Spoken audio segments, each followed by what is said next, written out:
Hi, everyone, and thanks for joining in. Today is a solo episode, so I'm going to talk about the film Fight Club. Now, there are something like 3 million videos on Fight Club, the philosophy of Fight Club, how Fight Club is about Nietzsche or Stoicism, many different approaches. One thing was missing, and is how Fight Club might relate to some themes that some objectivists might find interesting. So I thought I would fill this gap. Now, there's going to be spoilers, both for Fight Club, obviously, and for Atlas Shrugged. So if you haven't watched any of these two, probably you wouldn't join today. But if you have, they're both interesting, but they both have a heavy element of you don't want a spoiler. So this is the time to tune off. So Fight Club, I'm talking mostly about the film. So the film is based on Chuck Palahniuk's book. It's from '97. And the film is one of these films where actually the film is in some ways better than the book. And I think it has a lot to do not only to the direction of David Fincher, but also to how Brad Pitt plays Tyler Durden, who is the hero, and it's a brilliant performance. Now, what's very interesting with Fight Club is that as time goes by, the people who get fascinated about Fight Club are changing. So Fight Club comes out in '99. And in its first years of its life, it is super popular with the anti-globalization left. So every cool leftist, every leftist who was edgy must have watched Fight Club and was like, yeah, Tyler Durden goes against the system. Because in the film, Tyler Durden actually believes that consumerism is one of the big problems we're facing. And actually he's targeting big corporations and all that stuff. So some years later, so initially this was the first thing, some years, in particular when critical theory and the problematization of masculinity started getting around, the left started more and more disassociating itself from Fight Club. So around 2010, 2011, when Slavoj Žižek, the philosopher who was very popular with the left, said, I believe that the most revolutionary films, the two most revolutionary films of the last decades are Fight Club and 300. Many on the left thought that, okay, Zizek is taking the piece again. This can't be it. So as time went by, there was a different milieu that got more and more fascinated with Fight Club. And this was mostly the reactionary right and the alt-right. When I use the term alt-right, by the way, I mean it literally the alt-right. So some of the most in-depth critiques of Fight Club come from the alt-right because they see in this film everything that they believe in,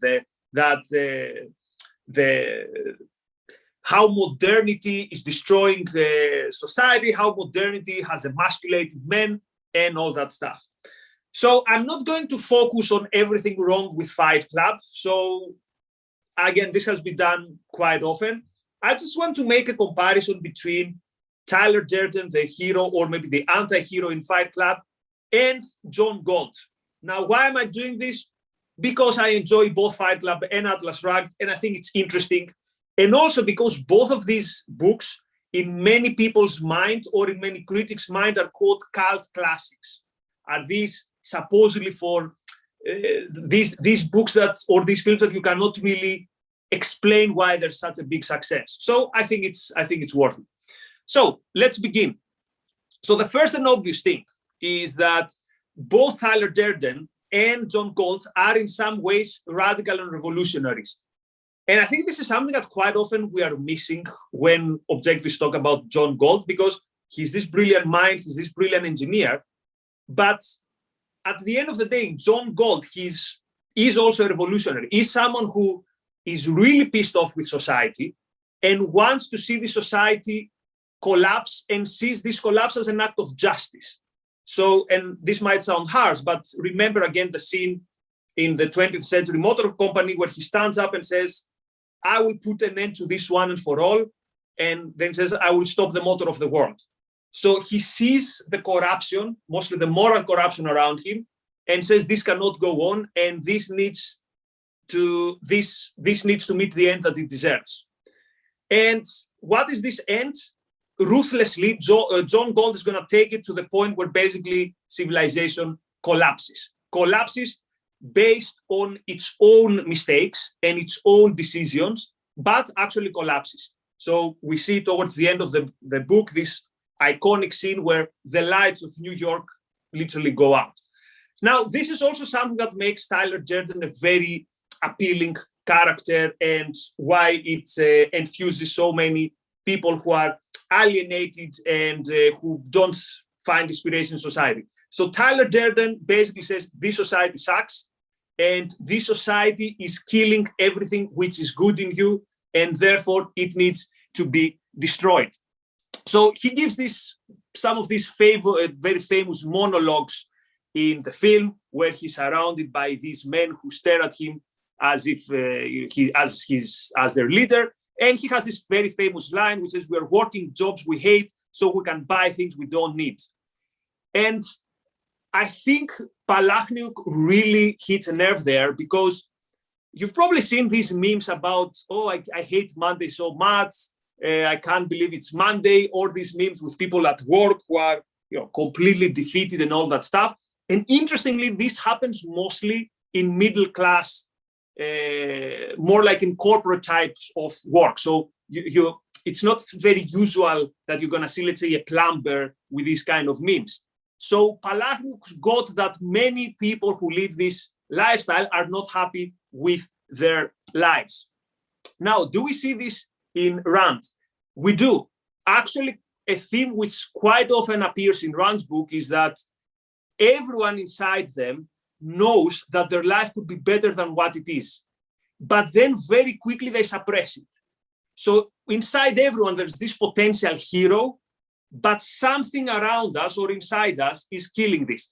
And let me read you a very short passage. It's one of my favorite passages in the Fountainhead, which, however, is very, again, for some reason, it's not among the most famous parts of the book. So it talks about the audience who shows up in Rourke's trial. And Rand says, quote,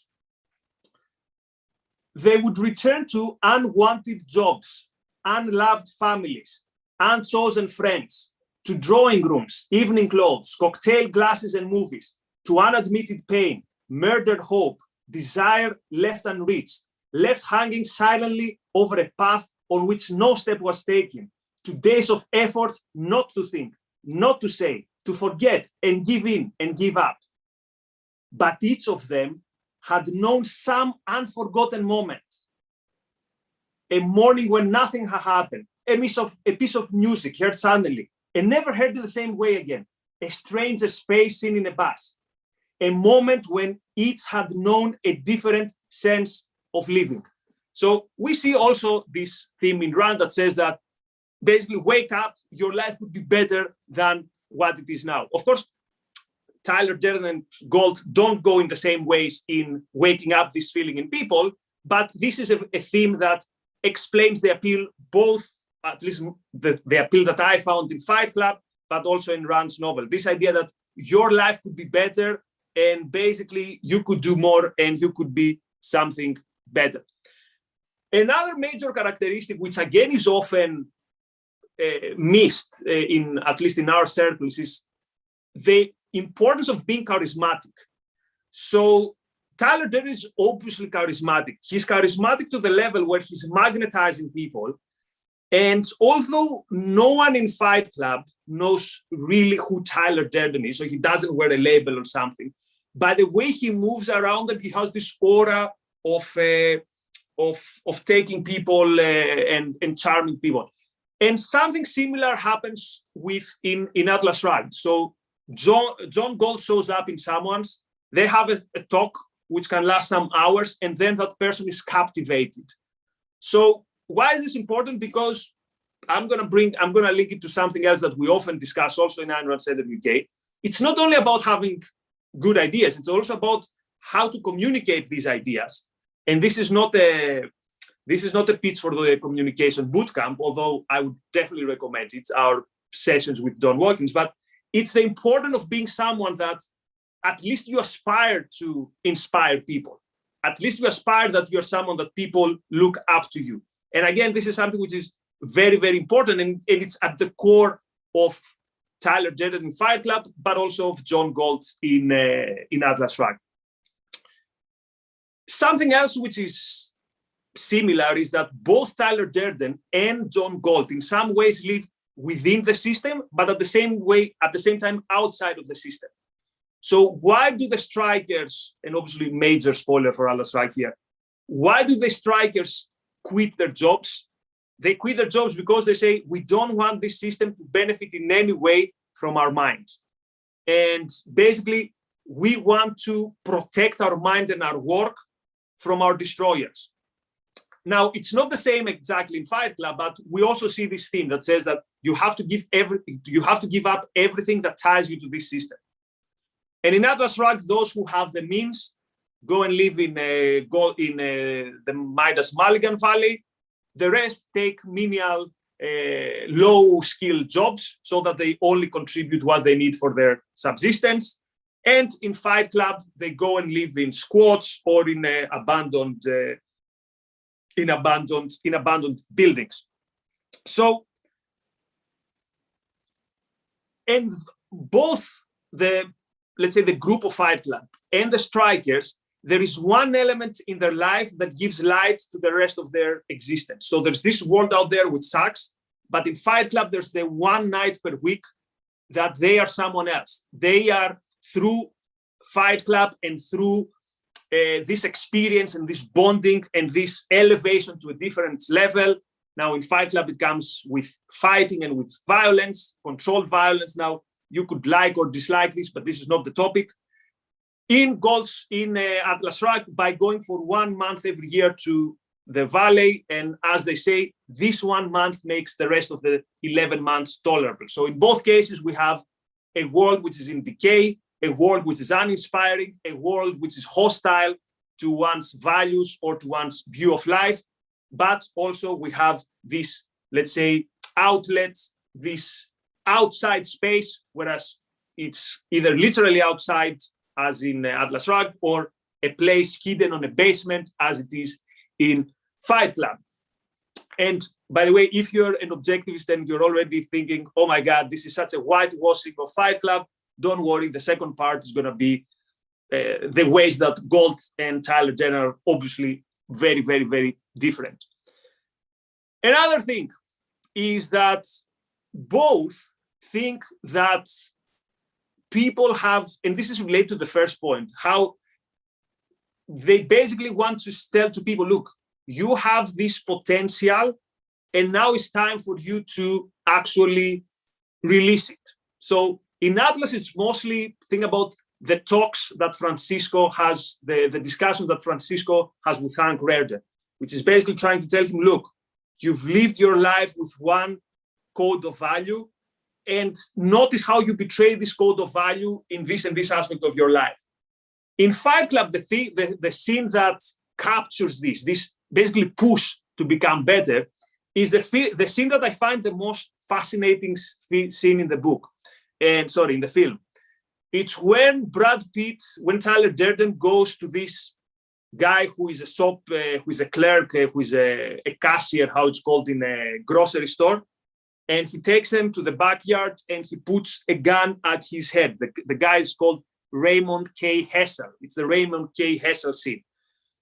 And Tyler Durden puts a gun against his head and asks him basically, what was your big dream in life? How did you end up here? What did you want to do before you became a person who basically assassinated all his dreams? And the guy is afraid because Tyler Durden tells me, you know what, I'm going to kill you, but before I kill you, tell me this.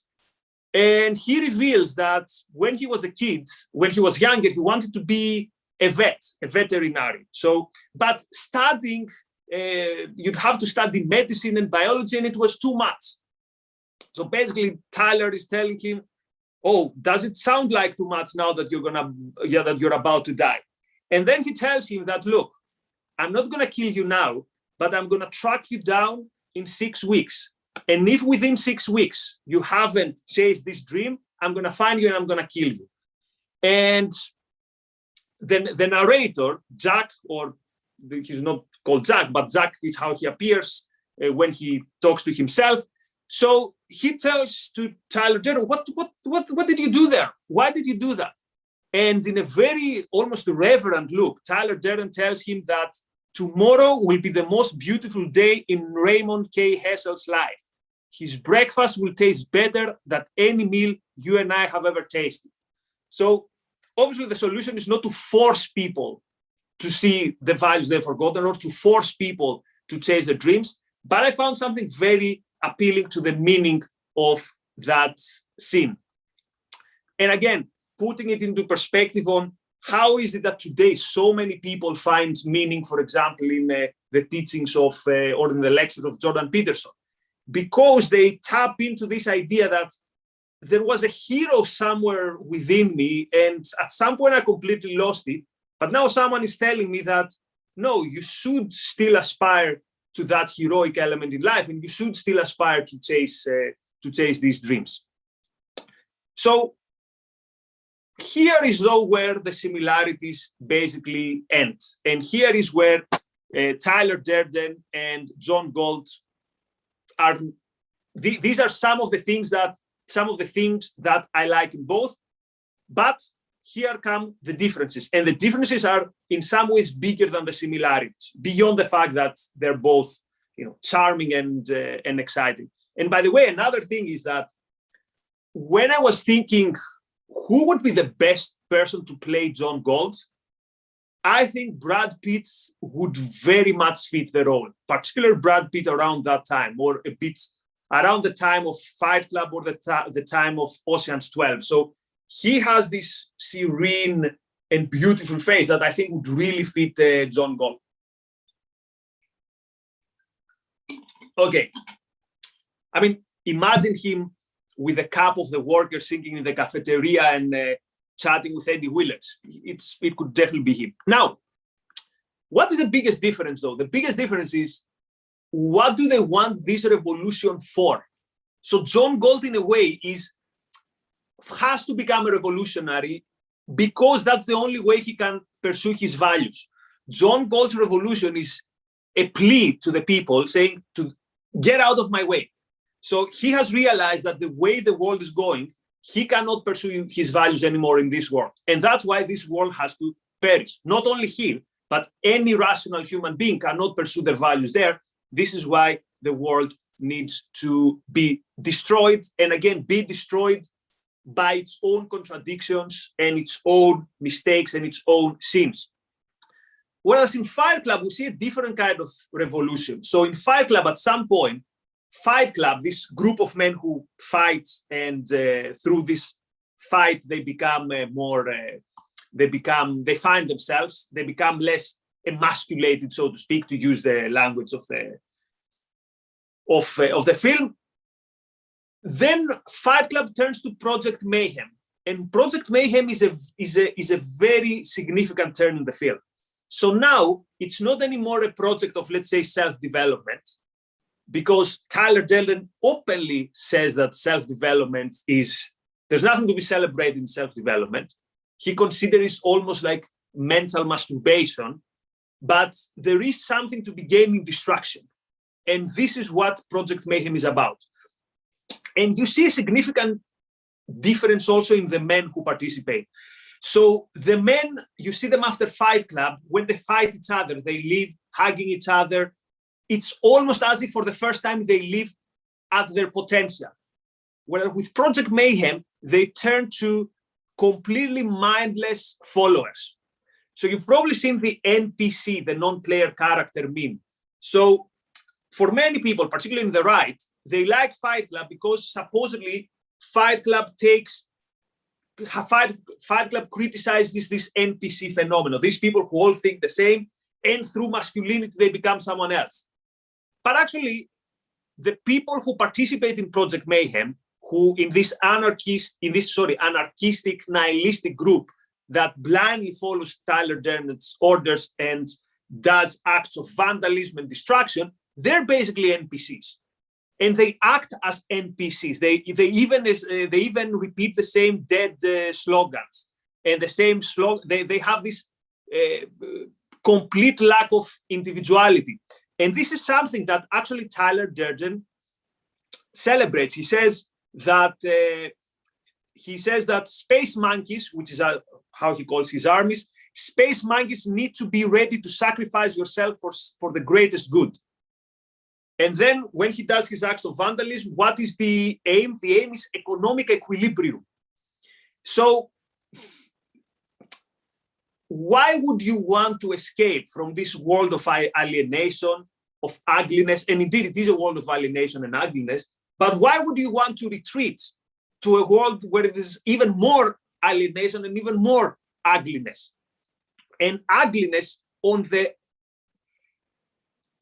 actual sense of the word. So there is one scene where Edward Norton, the narrator, is in one of the Fight Club sessions, is completely destroying the face of a young boy.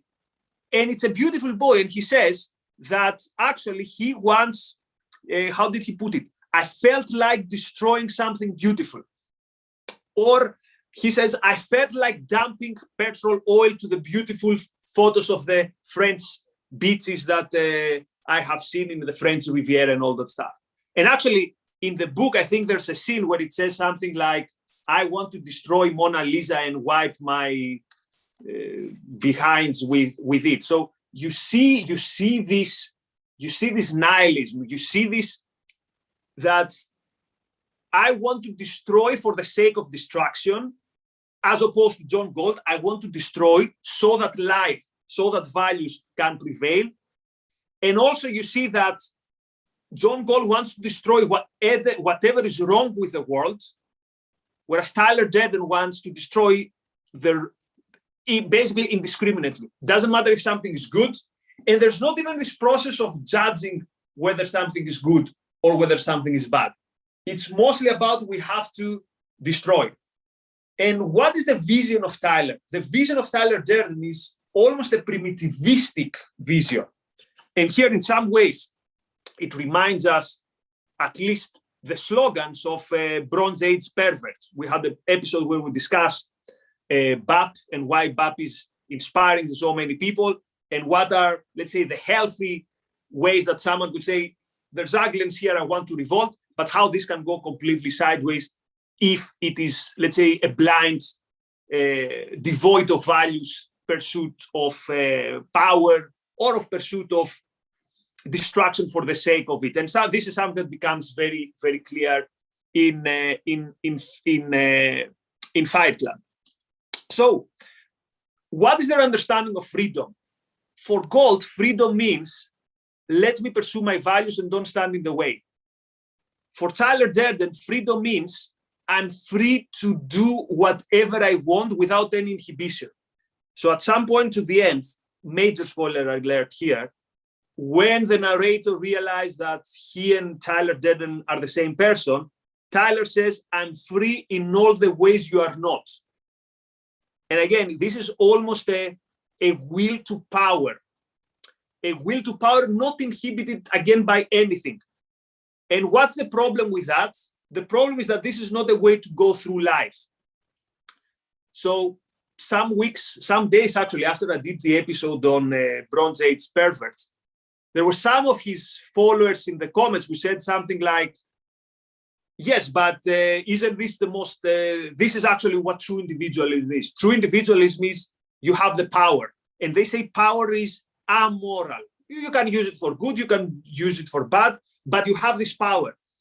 And a figure that came to my mind was Uday Hussein, who lived this, and it's not a coincidence that many people around the circles of BAP do like Saddam himself. And Uday Hussein died at what? Before he was 40. So you cannot say that whatever I feel like doing, as long as I'm free to do it because I have the power to do it, is good for me. No, if it's gonna lead to a life where basically you have to sleep with 3 revolvers under your pillow, maybe it's not a good idea. Or some days after that episode, I was doing some readings about the Greek mafia of the 90s, early 2000s. And again, it's very significant that almost each one of them perished before the age of 40, many of them in their early 30s, and in horrendous ways. They were they were killed in front of their families and things like that. So yearning for this freedom is something, yearning for freedom is good, but believing that freedom means freedom from any inhibition, including the inhibition of what is a rational thing to do here, what is something that's going to be good in my life, for my life, usually ends in distraction. So this is what Tyler is about. Tyler wants to return almost to a quasi-primitive society. And this, he says, I dream a Rockefeller building, which is almost has become something like a jungle, and people are wearing skins, leathers, and we hunt and things like that. Now, you could say this is symbolic. He doesn't literally want to return there. But what exactly is he trying to achieve? This does not become clear. And it wouldn't be surprising if this, again, leads to an orgy of nihilism, which at the end of the day becomes self-destruction. And self-destruction is very prominent in Fight Club. And there are two ways you can do it. You can see it. The one is self-destruction as if destroy this weak, in terms of morally weak and unfulfilling life, peel off the skin of you being the, as Tyler calls it, the IKEA boy. And then within after that, something stronger comes out. And the other thing is self-destruction for the sake of it. And it does not become clear, definitely not in the book, but also not in the movie, where exactly Tyler stands in that. Whereas with Galt, we have this very clear moral vision about how I'm chasing values that are going to make my life better, also the life of the people I like better, because this is objectively what my life requires to be good. So I cannot do whatever I want because that's not good for me. So there's a very selfish reason not to want to be Uday Hussein or not to want to be whatever Tyler becomes towards the end of the book. Okay, end of the film. So I see it's time to move it to Clubhouse. So what we have then? So 8 o'clock UK time, 3 p.m. Eastern, we have the integrating investor with Seth Levine. And the topic today is what's behind today's inflation. So inflation is obviously a big problem, a big worry. So someone who understands economics is going to discuss this issue. Okay, so final thoughts would be, I know many objectives are going to have a lot of objections with Fight Club, but I have to say, maybe guilty pleasure, I think it's impossible not to find something appealing in the aura and the charisma of Brad Pitt and the charisma of Tyler Durden, and not to find something interesting in this idea that you haven't lived up to your potential and you find a way through which this potential can be reached. And this is what I keep from Fight Club. So I think you can watch the movie, keep the things that you like. You shouldn't feel guilty if you like a film that maybe within a different context, it leads to wrong ideas. You can stick to the good ideas. You can integrate them to your context and you can enjoy the film. Anyway, that was today's discussion. I hope you found some interesting things, and we're going to be back on Monday with the daily objective. Till then, have a good weekend. Enjoy the Euro that starts today. I know that I will. Have been looking forward to international football since the World Cup. Completely unrelated to the Fight Club, but anyway, who cares? Thank you and goodbye.